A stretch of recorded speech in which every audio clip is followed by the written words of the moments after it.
Assalamualaikum warahmatullahi wabarakatuh. Baiklah anak-anak sekalian, hari ini kita akan belajar melalui video atau belajar daring di rumah masing-masing. Ini videonya mengenai materi kita tentang sumber hukum Islam. Materi pendidikan agama Islam kali ini adalah tentang sumber hukum Islam. Silakan dibaca dulu KD-nya. Ini yang pertama, meyakini Al-Quran, hadis, dan ijtihad sebagai sumber hukum Islam. Yang kedua, menunjukkan perilaku ikhlas dan taat beribadah sebagai implementasi pemahaman terhadap kedudukan Al-Quran, hadis, dan ijtihad sebagai sumber hukum Islam. Yang kedua, menganalisis kedudukan Al-Quran, hadis, dan ijtihad sebagai sumber hukum Islam. Mendeskripsikan macam-macam sumber hukum Islam. Nah, ini indikatornya. Yang pertama, membiasakan untuk kita membaca Al-Quran. Kita harus menunjukkan sikap ikhlas dalam kehidupan sehari-hari, itu sebagai bukti atau implementasinya. Kemudian menjelaskan apa itu Al-Quran, apa itu hadis, dan apa itu ijtihad sebagai sumber hukum Islam. Kemudian menjelaskan kedudukannya, apa kedudukan Al-Quran tersebut sebagai sumber hukum Islam. Kemudian kita harus mengetahui apa fungsi Al-Quran, apa fungsi hadis, dan apa fungsi ijtihad. Kemudian silakan Anda diskusikan nanti. Nah, kita lanjutkan.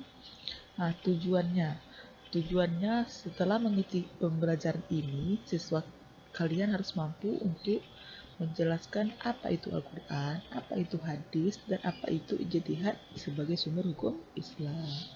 Kemudian menjelaskan apa kedudukannya, kemudian apa fungsinya. Nah, sebelum kita memasuki apa itu Al-Quran, hadis, dan ijtihad, kita harus tahu apa itu sumber hukum Islam. Sumber hukum Islam. Pertama, hukum dulu. Hukum adalah aturan atau memutuskan sesuatu perkara berdasarkan suatu aturan.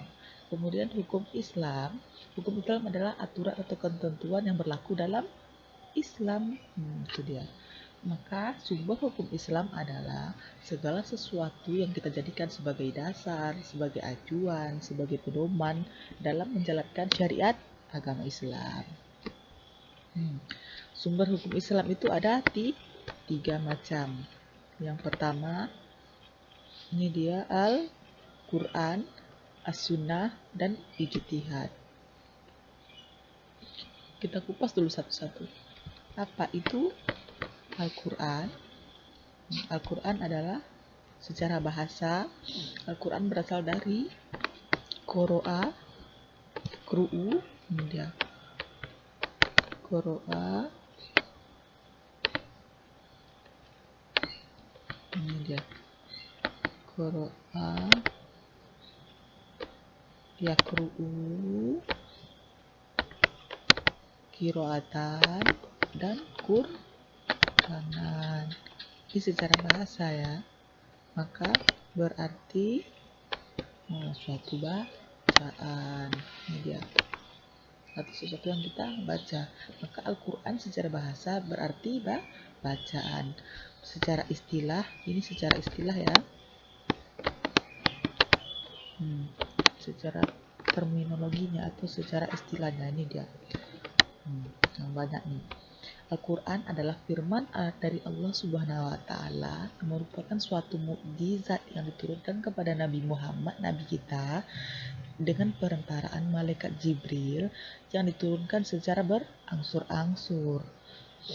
Kemudian Al-Quran itu menggunakan bahasa Arab yang ditulis dalam mushaf yang dimulai dari Al-Fatihah dan diakhiri dengan An-Nas, yang dinilai yang membacanya itu bernilai ibadah.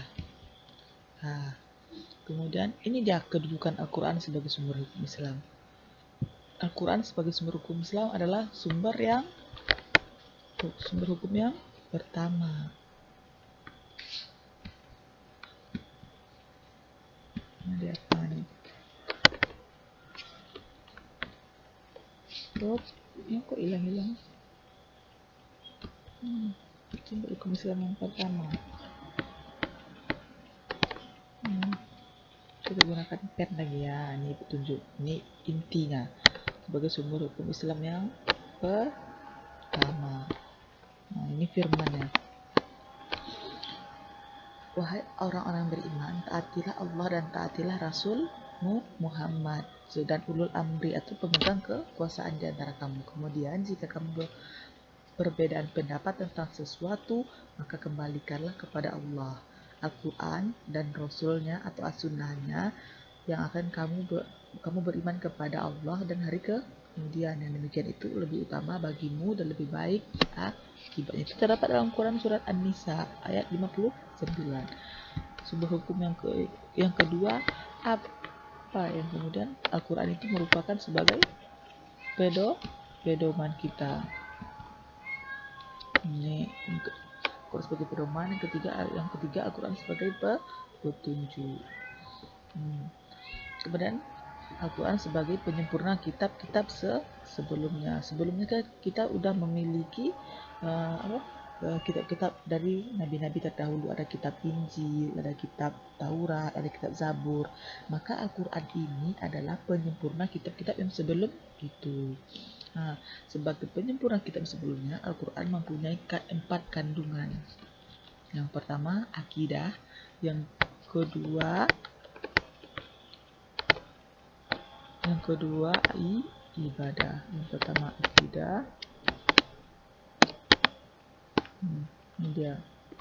Yang kedua ibadah. Yang ketiga ini dia mengandung muamalah. Yang keempat akhlakul karimah. Akidah adalah tentang ilmu tentang ketuhanan. Kemudian yang kedua ibadah, maka Al-Quran itu berisi tentang bagaimana kita melakukan ibadah atau aturan-aturan mengenai ibadah. Yang keempat Al-Quran, yang ketiga Al-Quran sebagai mengandung muamalah, yaitu Al-Quran itu berisi tentang bagaimana cara kita berinteraksi dengan sesama manusia. Nah, yang keempat adalah mengandung akhlakul karimah, atau mengandung bagaimana kita harus berlaku baik. Ini dia isi kandung. Ternyata ada ilmu pengetahuan dan teknologi sebagai sumber Nabi Muhammad. Bagi besar terbesar Nabi Muhammad.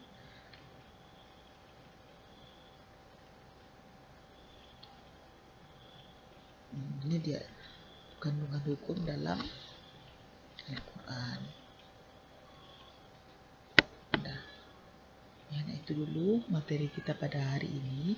Silakan Ananda baca kembali, kemudian nanti simpulkan dari video ini apa saja yang bisa Ananda ambil pelajarannya.